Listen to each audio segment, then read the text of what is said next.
Hello guys, मेरा नाम है उधर। आप सब तो मुझे जानते हो कि मेरे तो अंदर में करता हूँ सुबह शाम बकचोदी।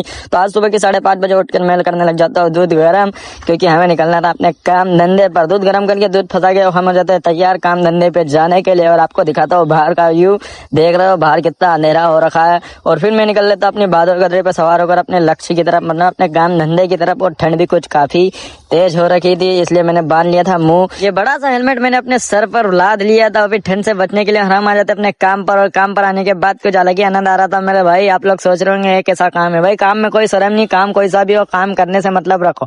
लोगों का क्या, लोग तो कुछ भी बोलते रहते हैं। फिर भाई साहब को घुमाने के बाद आ जाते हैं। भाई साहब के घर में तो देख रहे हो कैसे आड़ा टट पड़े हुए हैं। इन भाई साहब को मैं पूछ लेता हूँ चाय का है, तो ये भाई साहब मना कर देते हैं। फिर हम आ जाते हैं दूसरी जगह वॉकिंग के लिए। तो यहाँ पे लगा हुआ था ताला, और मैं बैठ गया था अपनी बहादुर गदरी पर। जब तक ताला नहीं खुलता तब तक हम बाहर ही बैठेंगे। फिर ताला खुलने के बाद हम ले लेते हैं इस लाल परी को। और लाल परी को देख रहे हो आप कैसे मटक मटक के चल रही है। और सुबह की बज गई है 6, और जैसे जैसे उजाला हो रहा था वैसे वैसे मेरी वॉकिंग भी खत्म होती जा रही थी। खत्म करते करते मुझे बच जाती है सुबह की 9:30। और फिर हमने अपनी बहादुर गदड़ी उठाई, उसे आटा तोड़ भगाई। फिर रूम पर आके हमने करी साफ सफाई। और फिर कांता भाई है क्या कर रही है, साफ सफाई। और फिर इधर हमारी मशीन भी कर रही थी कपड़ों की धुलाई। हाँ मेरे भाई, फिर क्या कपड़ों की गंदगी को हमने नाली में बहाई। और फिर हम छत पे चल दिए कपड़े सुखाने मेरे भाई। कपड़े सुखाते सुखाते मेरे बदन से स्मेल आई, तो फिर क्या चड्डी बंडी उठाई और नहाने चल दिए मेरे भाई। नहाने के बाद हमें भूख बड़ी कस के लगाई, तो हमने रोटी बनाई और फिर रोटी भी खाई।